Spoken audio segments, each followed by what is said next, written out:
Hello, good afternoon. এখন বাজে দুপুর 2টো। আমরা উঠে গেছি অনেকক্ষণ। আর আমার এরকম চুলটা দেখে ভয় পেয়ে যাও না, জাস্ট স্নান করে আসলাম শ্যাম্পু করে, ওই জন্য। তো আজকে আমরা যাচ্ছি একটা মহাদেবের মন্দির না, ওই চিকবাল্লাপুরে যাব মা বাবাকে নিয়ে। যে এর আগেও আমি শেয়ার করেছিলাম, খুব ভালো ওই জায়গাটা। তো জায়গাটা কোথায় যাচ্ছি এখন বলবো না, তোমাদেরকে যেতে যেতে বলবো। জাস্ট একটু হিন্ট দিলাম। ব্যাঙ্গালোর থেকে আমাদের 2-2.5 ঘন্টা লাগবে যেতে। আমরা লাইটিং শোটাই দেখতে যাবো। এর আগেও গেছি দ্বীপের বার্থডেতে। আমি জানি ব্লগটা শেয়ার করা হয়নি, সেটা আমি করবো, কিছু কারণবশত আমি শেয়ার করতে পারিনি। আর এদিকে দেখো খাওয়া দাওয়া চলছে। আজকে লাঞ্চে আছে ইলিশ মাছ, ইলিশ মাছের মাথা দিয়ে পুঁই শাক, আর কি আছে মা, আর কুমড়ো ভাজা। আর এদিকে দেখো মিন্ত্রা থেকে জিনিস এসেছে, নায়কা থেকে জিনিস এসেছে। এগুলো আমি আনবক্সিং করার সময়ও পাইনি। আনবক্সিং আমি ঠিক করেছি তোমাদের সামনে করব, সেই জন্য করিনি। মানে মিন্ত্রাটা তো দেখে নিয়েছি, এই নায়কাটা দেখা হয়নি। তো আমি স্নান টান করে স্কিন কেয়ার করে জাস্ট বসেছি, এবার খাবো। খেয়ে আর আমি তোমাদেরকে বলেছিলাম যে এই ব্লগের মাধ্যমে তোমাদের শেয়ার করবো স্কিনটা। এই দেখো স্কিনের কন্ডিশন এখন।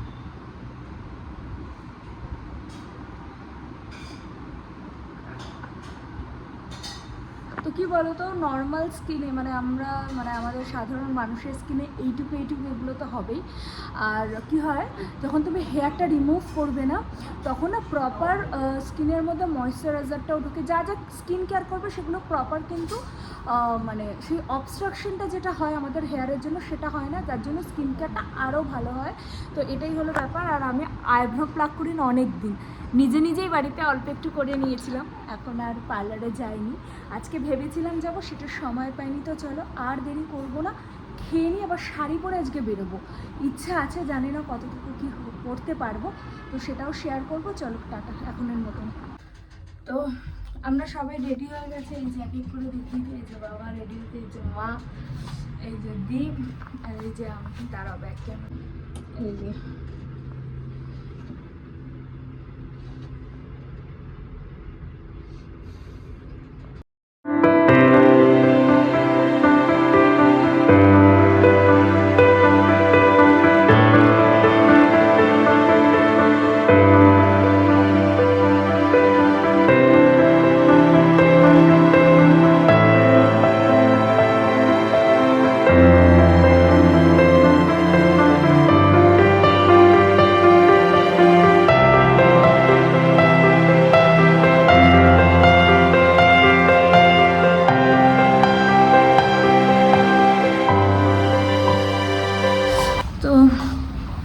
এই শাড়িটা জানো তো, এই শাড়িটা হচ্ছে আমার শাশুড়ি মায়ের শাড়ি। মানে ওই যে বললাম, বিয়ের পরে আমাদের ওরকম কিছু নেই, কখনো মায়ের শাড়ি আমি পরি, কখনো আমার শাড়ি মা পরি। বেসিক্যালি আমার শাড়িগুলো এতটাই ডিপ কালার, মা পরতে পারে না, কিন্তু মায়ের সব শাড়ি আমি পরি মোটামুটিভাবে। কলকাতায় থাকলে হয়তো আরও বেশি পরতাম। খুব তাড়াতাড়ি শাড়িটা পরেছি, জানি না কেমন হয়েছে। বাবা গেছে হচ্ছে জলটা আনতেই ভুলে গেছে। তো আর এই যে লিপস্টিকের শেডটা দেখছো, এটা নতুন আমি ইউজ করেছি। তো আজকে একটু সেজেগুজে যাচ্ছি আর কি। হর হর মহাদেব, যত তাড়াতাড়ি পৌঁছে যাব মহাদেবের কাছেই যাচ্ছি। তো চলো যাওয়া যাক। তো মানে আমরা জাস্ট লাইট শোটাই দেখতে যাচ্ছি, দিনের বেলা তো কিছু না, ওটা অ্যাকচুয়ালি লাইট শোটাই মেন। তো চলো, ওই যে বাবাও এসে গেছে, এবার যাওয়া যাক। রবিবারেও ব্যাঙ্গালোরের ট্রাফিক কোনোদিন কম হবে না, সারা জীবন ব্যাঙ্গালোরের ট্রাফিক থেকে যাবে। আর আমার চুলের স্ট্রেটটাও চলে গেছে, আমি যে একটু স্ট্রেটনার দিয়ে স্ট্রেট করবো সেই সময়টাও আর পাই। তো মা বলো কেমন লাগছে? আমি সেদিন মন্দিরে পরে গেছিলাম, মাকে বললাম তুমি আজকে এই শাড়িটা পরো, ভালো লাগবে। কেমন লাগবে আমার শাড়িটা পরে? কেমন লাগছে বলো? মা যে মন্দিরের নাম শুনেছে বলছে আমি খাবো না। আমি বললাম ওখানে গিয়ে পুজোর কোনো ব্যাপার নেই, যে দীপ বাবা আর দীপ একই টাইপের জামা পরেছে, দেখো মা আর আমি আর মা একই টাইপের, অনেকটা একই টাইপের, সাদা টাইপের পরেছো না, সাদা চেক আমি সেটা বলছি। তো দীপ আবার দেখছে। চলো যত তাড়াতাড়ি যেতে পারবো। এদিকে জ্যাম, এত জ্যাম, রবিবারেও যে কেন এত জ্যাম থাকে কে জানে।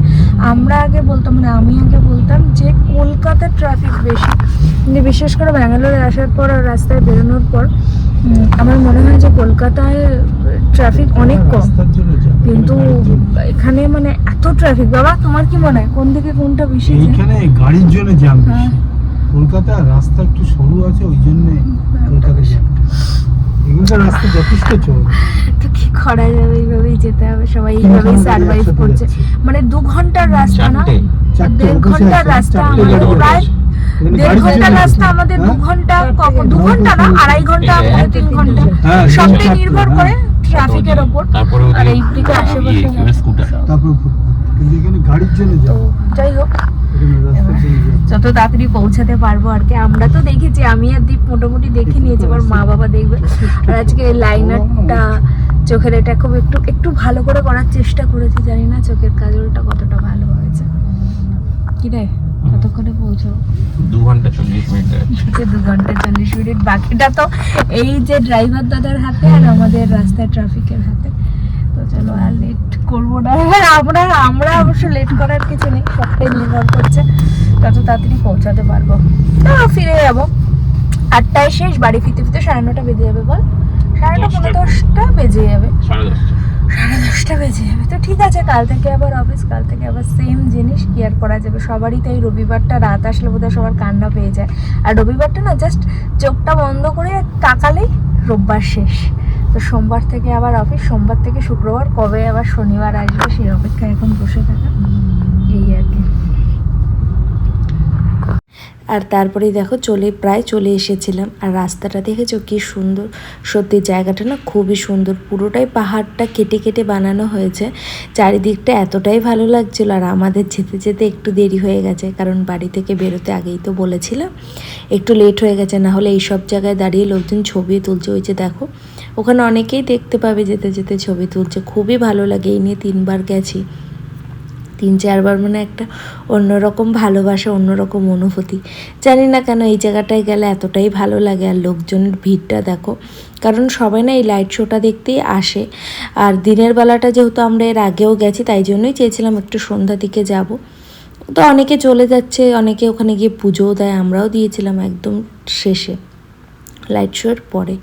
ভিড়টা দেখেছো, মানে জাস্ট ভিড়টা দেখো, উপর থেকে আমি তোমাদের দেখানোর চেষ্টা করেছি। ভিড়টা, উপরে পাহাড়টা দেখো, সে যেন একটা অন্যরকম ভালোবাসা, একটা অন্যরকম মানে শান্তি, জানো তো। আর এই জায়গাটায় মহাদেব আছে, মানে শিবলিঙ্গ আছে, সেখানে গিয়ে তোমরা জল ঢালতে পারবে।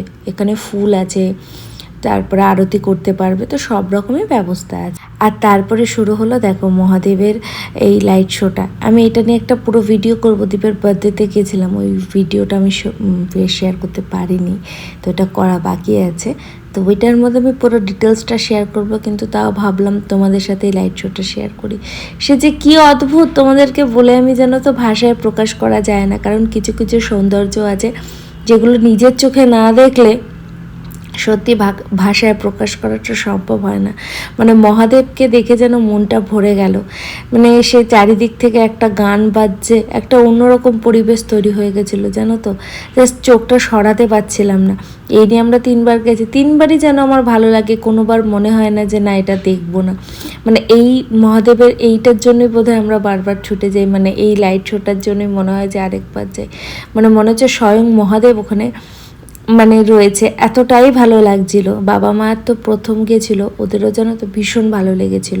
তবে বৃষ্টি হওয়ার জন্য বাকিটা না এবার পুরোটা হয়নি, খানিকক্ষণ আগেই ওরা বন্ধ করে দিয়েছিল, কারণ বেশ বৃষ্টি পড়ছিল আর লোকজন সব যাচ্ছিলো, আর লাইটগুলো সব বন্ধ করে দিয়েছিল, তো সেই কারণে। কিন্তু দেখেছো কি অদ্ভুত লাগছে না? আমি এখনও যখন দেখছি এখনও মনে হচ্ছে আবার কবে যাব।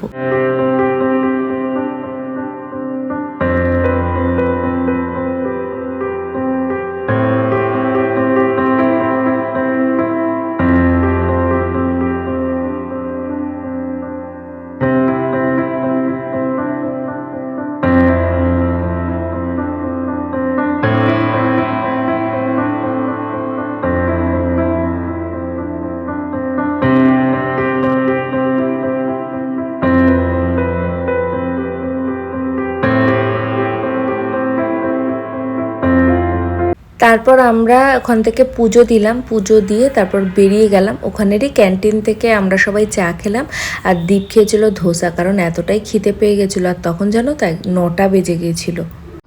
তো আমাদের এদিকে হয়ে গেছে, এখন বাজে হচ্ছে 9টা, পাক্কা 9টা বাজে।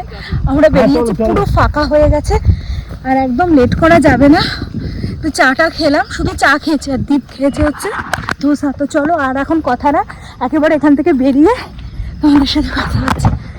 ফাঁকা। তারপর আমরা চলে গেছিলাম ল্যাজিসে, কারণ আমাদের না 11টা বেজে গেছিলো। আবার বাড়িতে গিয়ে মাকে রান্না করতে হবে, ভাবলাম খেয়েই চলে যাই। তাই আমরা সবাই দুটো করে ডাবল এগ রোল অর্ডার করেছিলাম, একটা চিকেন রোল অর্ডার করেছিলাম। করে সবাই মিলে খাওয়া দাওয়া করেই বাড়ি গেছিলাম, কারণ সবাই খুবই টায়ার্ড হয়ে গেছিলো আর প্রচণ্ড খিদে পেয়ে গেছে। তো এখন বাজে রাত্রি 12:15, আমরা জাস্ট বাড়ি ফিরলাম। আর বিছানার অবস্থা দেখেছো, পুরো একেবারে ছড়ানো ছিটানো, সেটাকে ক্লিন করতে হবে। আর আমরা আসার সময় লাজিজে তো দেখতেই পেলে রোল খেয়ে এসেছি, সব রাতের ডিনার। মানে আমি আর দীপ একটা এগ রোল খেয়েছি, তার সাথে এগ চিকেন খেয়েছি, আর বাবা মা শুধু এগ চিকেন রোল খেয়েছে, আর তার সাথে কোল্ড ড্রিঙ্কস তো খেয়েছি। এখন প্রচণ্ড টায়ার্ড, এবার সব কিছু চেঞ্জ করবো। আর বহুদিন পর শাড়ি পরলাম, শাড়িটা পরতে খুব ভালোবাসি, কিন্তু সময়ের অভাবে বা বলতে পারো খানিকটা আলসেমের জন্য পরা হয় না, তো আজকে পরে নিলাম। তো আজকে একটা খুব ভালো দিন কাটালাম সবাই মিলে, ঠাকুরের একটা জায়গায় গেছি, মার তো ভীষণ ভালো লেগেছে।